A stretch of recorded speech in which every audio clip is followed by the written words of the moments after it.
Oh boy. I already know this video is going to be a controversial one, but welcome back to the channel, everyone. My name is Parker. Thank you for taking a few minutes out of your day to spend them here with me on this video. And in today's video, we are going to be going over a mock draft and a potential trade-up scenario to get Sean Payton and his guy. Before we get into it, I just want to ask that you leave a like and subscribe to the channel if you are brand new, as the support is greatly appreciated. I'm trying to hit 500 subscribers by the time the NFL draft gets here. And very, very soon, I hope to announce something special about the channel. Well, I guess not something special, but some big plans that I have for the channel, hopefully here in the near future. So if you could help me leave a like, subscribe to the channel, watch the videos all the way through, that would mean the absolute world to me. And without further ado, let's get started. So I know by the title and thumbnail, people are going to jump straight to the comment section and probably type some stuff out. But I just want to remind everyone, this is a scenario. I'm not saying it will happen. I'm not saying it won't happen. This is just for entertainment purposes and creating a mock around a scenario in which this could happen. So, first things first, Russell Wilson is gone. We have set to release Russell Wilson, and yeah, he's going to be gone. We're going to be eating about $80 million in dead money this year. A lot of people are thinking, well, that's a problem. But in my opinion, I do think we are going to be going after a quarterback in the draft, because I don't think we're going to be signing one. At least long term, maybe a bridge quarterback, but I think we got that in Stidham. So in my opinion, I think we're going to be going after a quarterback in the draft, kind of getting him his bearings, either have him sit a year or, play towards the end of the season or whatnot. Kind of get his feet under him, and then the cap will start to get better and better and better, and then we can start adding pieces around him to build. And then the rookie season is kind of just a rebuild, retool, get everything in order kind of year. Now, the reason for this trade up is McCarthy. There's been a lot of rumors that JJ McCarthy could potentially be going in the top 5. There's some rumors that I saw that he might be selected over Jaden Daniels, which I think is just a complete smokescreen. Maybe even McCarthy going in the top 5 is a smokescreen, just due to the fact that around this time of year at the Combine, there's always going to be smokescreens to try and throw everyone off about what is going on and who's going to be selecting who in the draft. So to me, it could be a rumor, could be a smokescreen, could be true. But as of right now, there are just rumors of that. And then there's also rumors and mock drafts of teams trading up just outside the top 5, like we're doing now, to select JJ McCarthy. Teams like the Vikings or the Falcons sticking and selecting him at 8. Those type of mock drafts. So to me, I'm doing a scenario in which the Broncos trade up and go get Sean Payton's guy. Now, I am a JJ McCarthy fan. I have an old video on this channel. It was released, when was it released? It was released, I think, after the Titans game, the first year that we had Russell Wilson after the trade. So not this past season, but the season before. And I'll link the video in the description if you want to check it out. But essentially, I had McCarthy as the second option on that video behind Caleb Williams. And, I've just been a big fan of McCarthy ever since. I remember when he took over from Cade McNamara and became the starter, I started to watch a ton more Michigan football games. And yeah, honestly, I became a big McCarthy fan. And from what I've seen, I would love for him to be the Denver Broncos starting quarterback. You can also check my Twitter bio. I do have that I am a JJ McCarthy fan, because I am part of the fan base who wants JJ McCarthy. There's kind of a war going on right now between the folks who want him and then the folks who don't. And I'm on the side of people who want him in Denver to be our next quarterback. So, a final reason before we jump into the mock draft is Sean Payton needs to get his guy. We've invested a ton of money into Sean Payton, and you need to get him his guy to run the offense. That's just my strategy right there.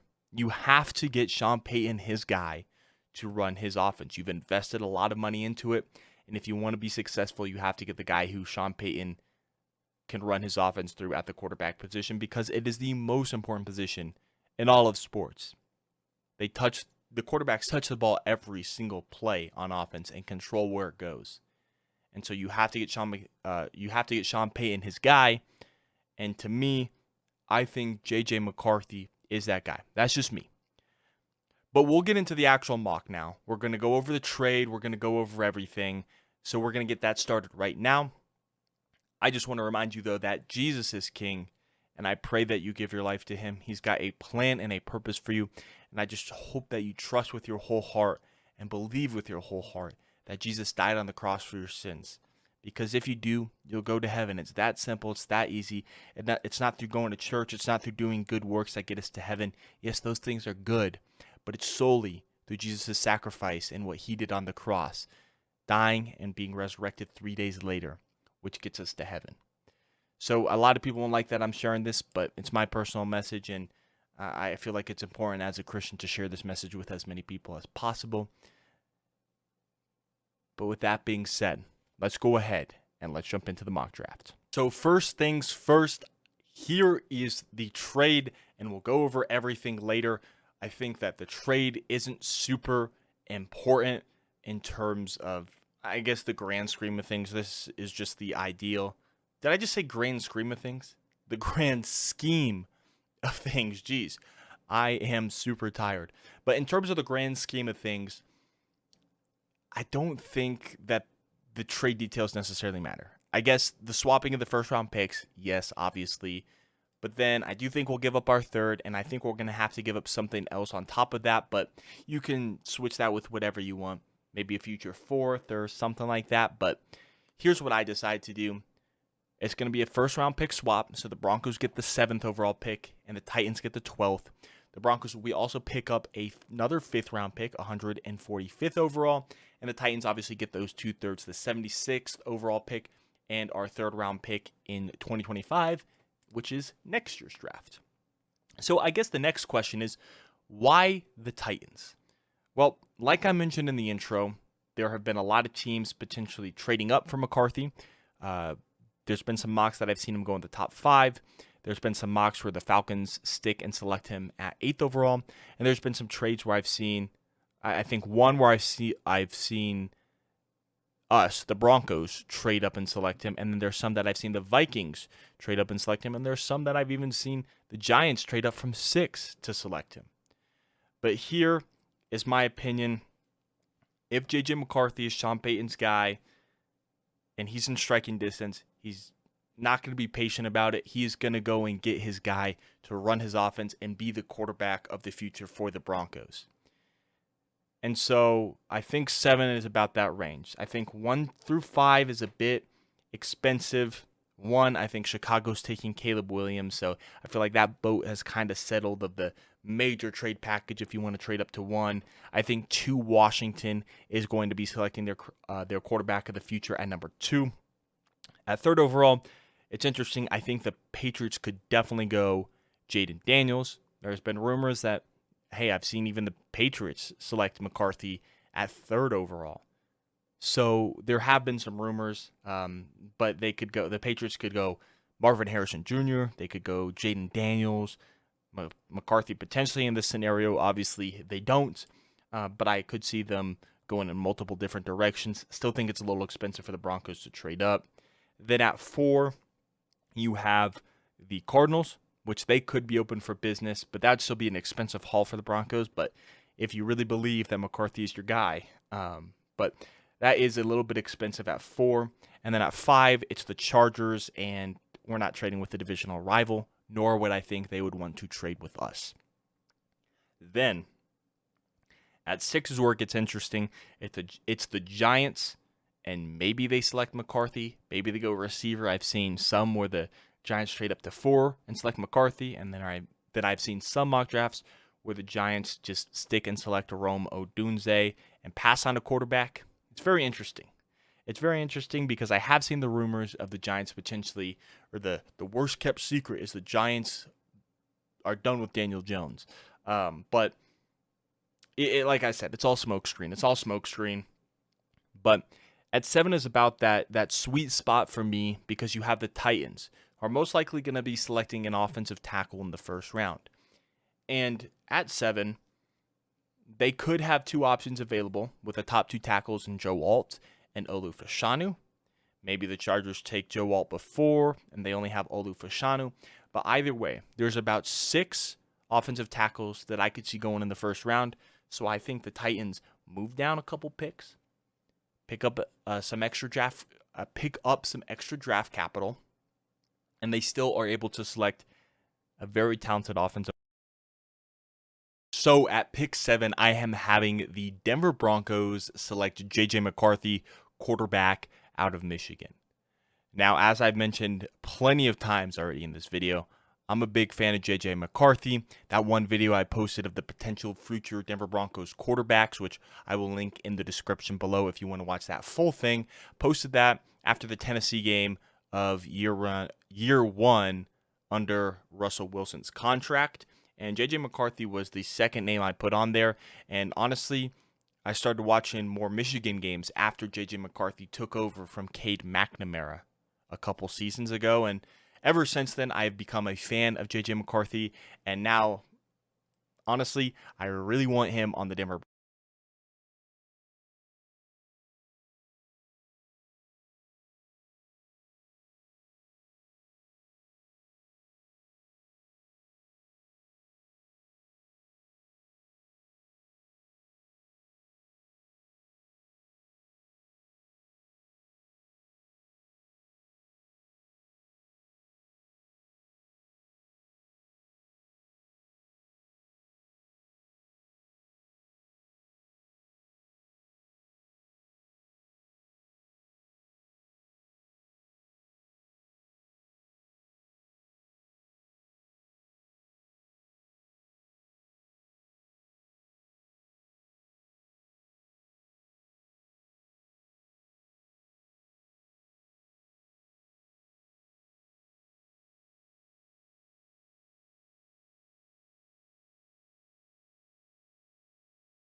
So our second pick comes all the way here in the fourth round, 122nd over. I don't know why I said 800, but 122nd overall.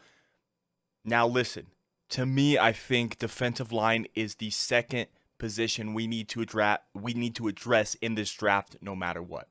Like I mentioned earlier, I think Sean Payton needs to go and get his guy at quarterback to run the offense. In my opinion, that is JJ McCarthy. So to me, I feel like that's his guy. He's probably going to have to move up a little with all the reports and the rumors that I'm hearing.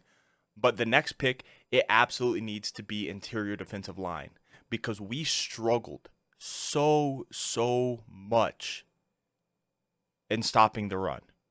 So we need to get a guy on the defensive line who can not only help the defense in stopping the run, but who can also provide interior pass rush, and Dwayne Carter can do just that. We look back at last season, DJ Jones, the nose tackle, he was all right, but he did start to regress a little bit. You could see it.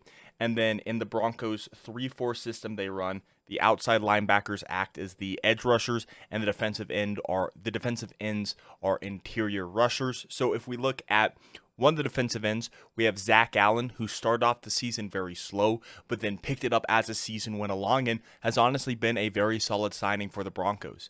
Then you look, like I mentioned, nose tackle DJ Jones, kind of regressed a little bit.